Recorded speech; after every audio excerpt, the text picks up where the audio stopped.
look at the blueprint like this. Obstacle, dog that can't and doesn't think he can, and I'm going to help him over this obstacle, and eventually he's going to be more comfortable with this. So this is new people, new dogs, new environments, etc. This is the blueprint to build confidence in a dog.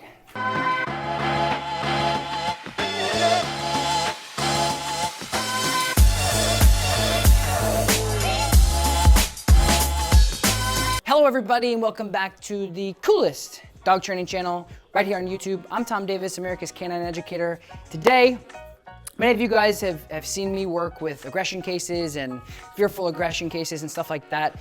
We just did a session with a young puppy boxer. She's right there. She's very excitable. She's really balanced though, so we got to work with her immediately. Now we have a dog in the back that's very fearful, very afraid, came in super reactive, biting and barking at everybody. It's a little small mini schnauzer. And I want to show you the process of like how we work with dogs that are actually fearful, like not fearful aggressive, that's a different case, but an actual dog that's like, I'm afraid of my surroundings and I don't know what to do with myself. So it's a different tactic and a different approach, in my opinion, to just create a really solid foundation with the dog first. And I just want to show you that process. So we're gonna go in the back right now and we're gonna get the dog out from start to finish of a dog that just came in and we'll show you guys the process. And then Adam, when we go back, just keep just basically do what you're doing. Keep your shoulders straight. Don't look at the dogs and just walk straight through like you're walking into a concert you're not supposed to be at. Okay, let's go. Hey Zach, I'm coming back right now. Good job, Adam. Okay, so this is Jordy. So again, little mini schnauzer. So we have a couple boarding trains back here. We always have 4 or 5. There's a boarding train there. So every dog is different. And again, like if you have fearful aggression or something like that, once you get past that point, then the dog's generally pretty okay. But in this case, Jordy is like very fearful, very afraid. So I just want to show you the process of like how we work with dogs like this. So that way it adds a little bit more flavor to the channel so you guys can see this type of case. He's air scenting me right now. So his nose is going. He's trying to figure out, you know, what's going on. Jordy! Hey buddy. Hi. Hi. So he came in super, right, Zach? He was biting or trying to bite? He was a monster. Yeah, he was a very bully dog. For his size, it's quite comical. But that's what happens when you get a dog that doesn't have a lot of structure at home. It's what happens when you get a dog with little to no boundaries. Augie, excuse me. And so this is what happens is when you actually throw them into a situation where they have to instinctually stick up for themselves because they're dogs, so he doesn't know what's going on. They do this, they kind of shut down. It's sad, I hate seeing a dog like this nervous, but it's our jobs to make him more confident and to really enjoy life a bit more. And so what causes this, again, maybe I could just open this up so you can see me better. But what causes this is really simple, is again at home, he's running the roost and basically what he's doing is making decisions, having no boundaries, making bad behaviors like barking and lunging at people. Like if we had a video of this dog when he came in, you wouldn't believe the little man syndrome he had. So he's checking out the camera, he's checking out Adam, and he's just fearful. So I just wanted to show you again, sorry to repeat myself, the process of how I would deal with a dog like this.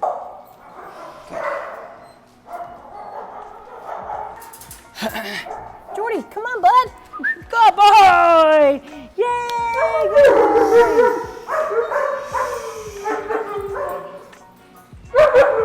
Augie, shh.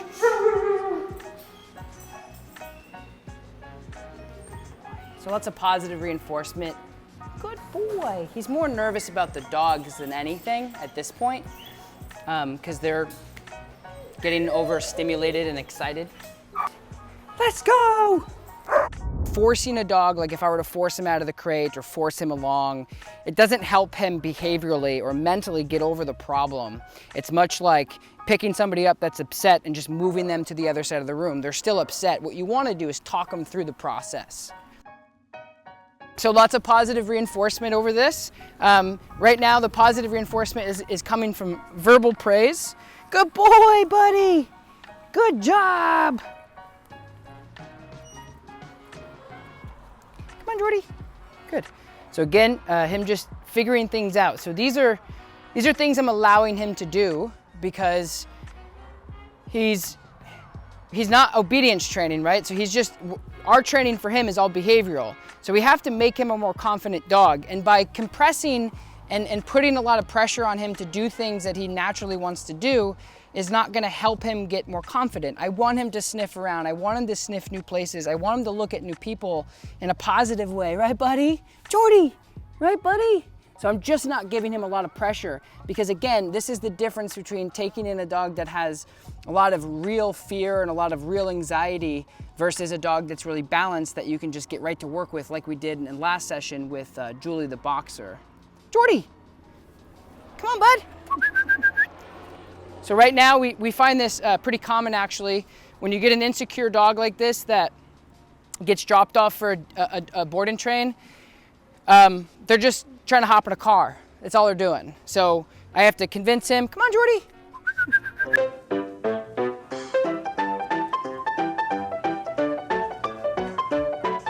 I'm just trying to do what makes him comfortable and happy. And so right now he doesn't want to go inside because it's not a representation of what he likes and what he doesn't like. He's just trying to find his parents' vehicle to jump into. And that's a significant problem. There's no reason to be afraid. When you get a dog that is this fearful of a really joyous, positive experience, that's all a problem. And it's caused by people, unfortunately. No bad dogs. Let's go, come on. So what I'm gonna try to do is my goal is to get him comfortable with me and then hopefully he'll follow me in. That's the problem, is this whole life he was treated like this, right? So then when conflict happens, it's a problem. He doesn't know how to handle it. It's much like a kid being sheltered his whole life and then having a conflict with another human being. It shuts him down. Just give me a long line and some treats, please. All right, so now what I'm doing is, again, because I could just force him in, I could pick him up, but I want to help his behavior mentally. So what I'm going to do is I'm going to have one of these guys bring me out a 30-foot long line and some food to help with the process, and we'll see how that goes. Oh, buddy! What's up? What's really good? So I find that using a long line really helps a dog make a better decision from afar because I'm already committed to the thing he doesn't necessarily want to do, and it helps that commitment. Because if you're right next to him and he's like, no, I'm not going in, it's a lot harder. But if I'm already in the building that he's afraid of, he might just walk in. We'll see.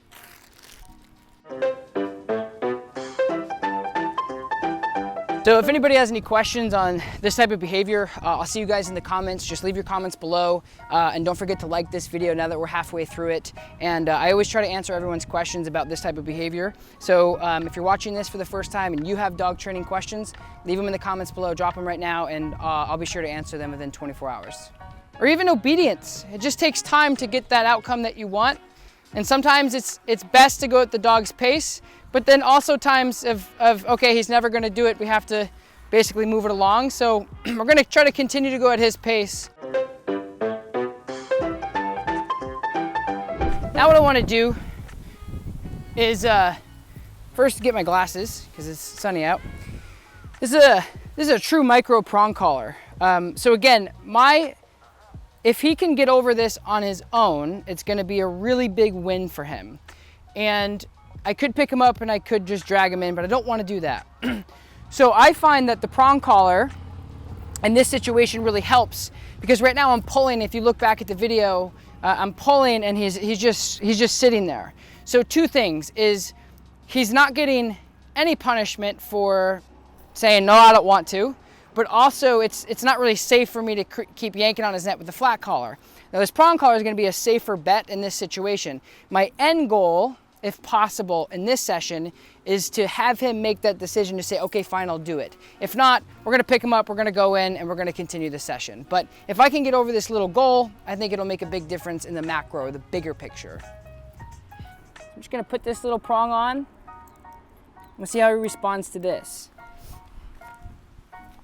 Jordy, come. Come on. Good boy. Good job. Good job, man. Good boy. Come on, buddy. Yay. Yay, good boy. Good job.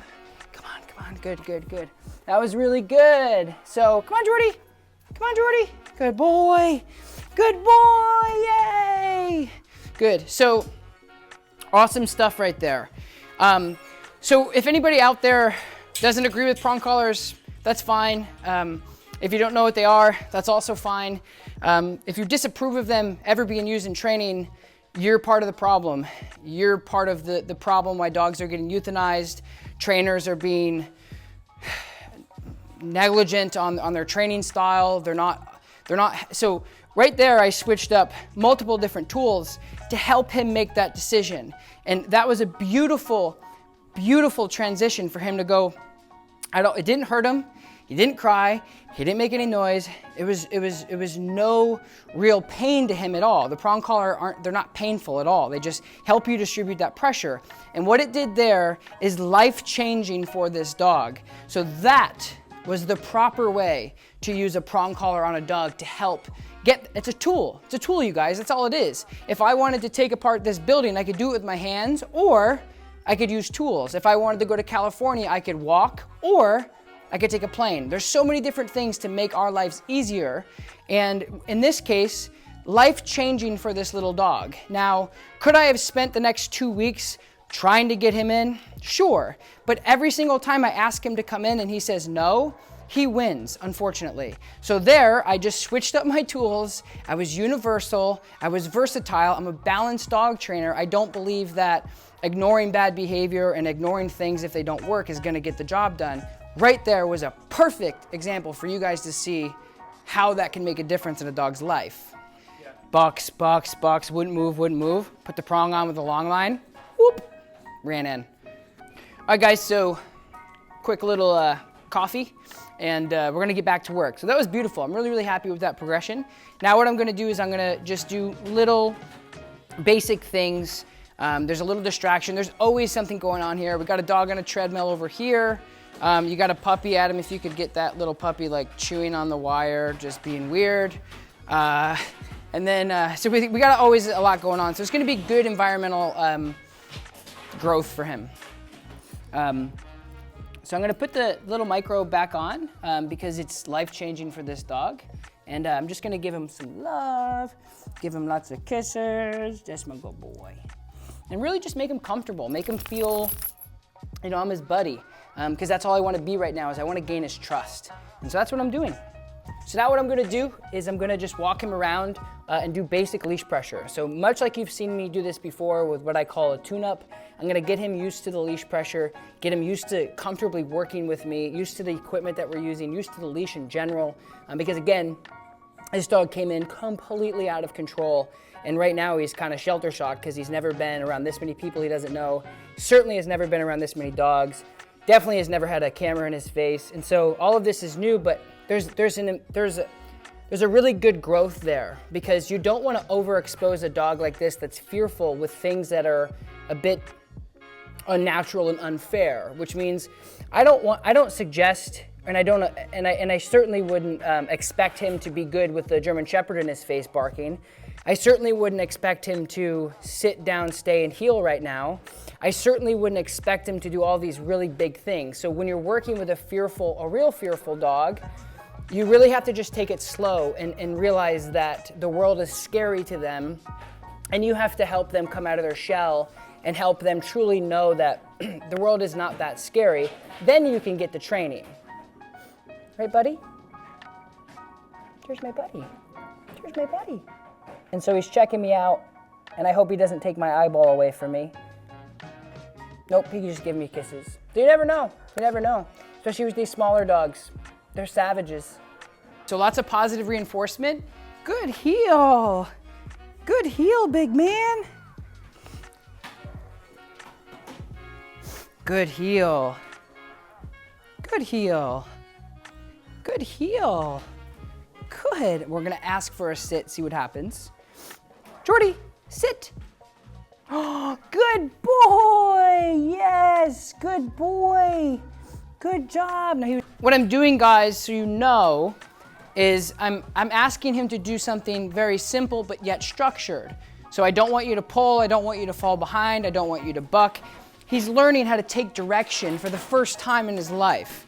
So this is really, really great opportunity for him to build confidence. Because a dog that doesn't have confidence is basically a dog that thinks that everybody's out to get him and they can't take new challenges, much like people.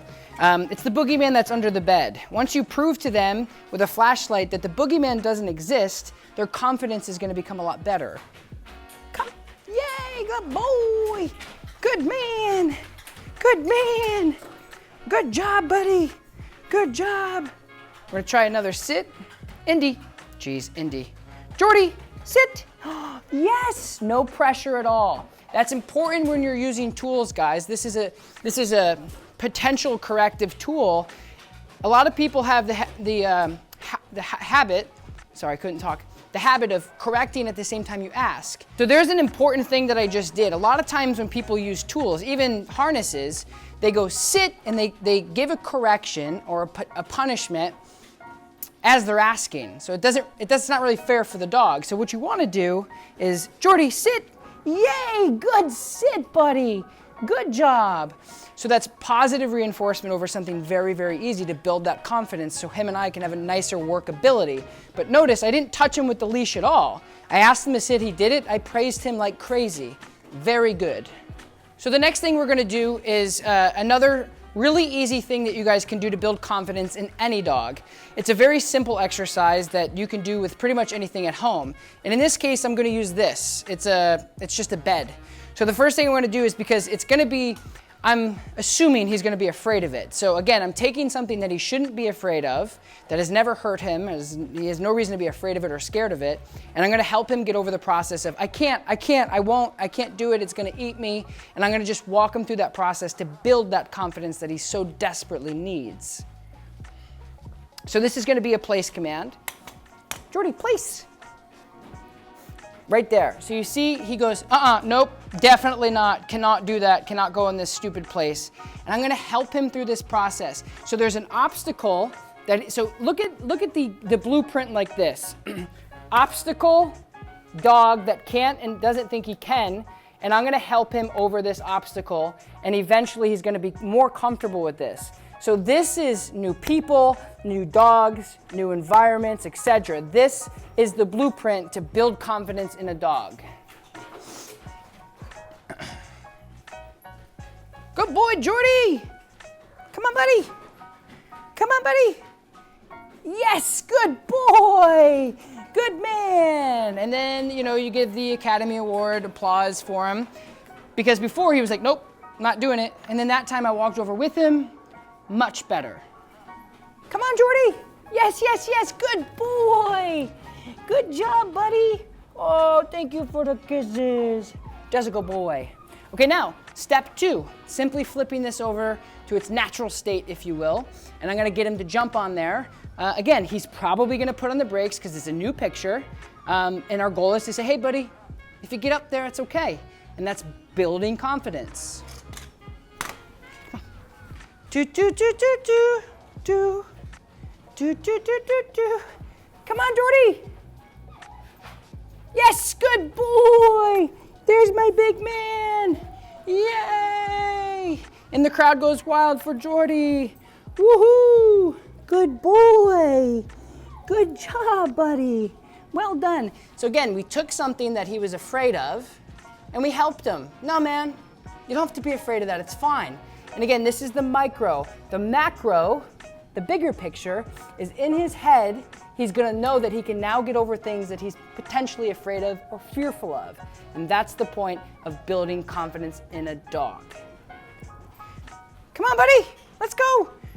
Come on, Jordy, up, up, up, up, up, up, up. Yes, good boy. Jordy, come on, up, up, up, up, up, up, up. Come on, buddy. good boy, Jordy. We even got a little tail wag there. So that was really good. I'll move this around a little bit just so you guys can see this cute little face. Super good. I'm really, really happy with that. We're gonna continue to just bring out new things for him to get on. We'll show that maybe later on, but I hope this video is helpful. I hope it makes sense to you.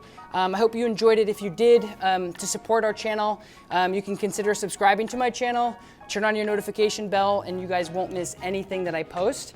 Of course, liking this video, leaving a comment below if you have any dog training questions, and the No Bad Dogs t-shirts, which are here. I'll leave a link below so you guys can purchase yours and support the movement of like, hey, your dog has a problem. It's your fault, not your dog's. Thank you guys so very much for watching this episode with my buddy Jordy, and we're gonna continue to get to work later on today. I appreciate you guys checking me out. I will talk to you next time. Peace.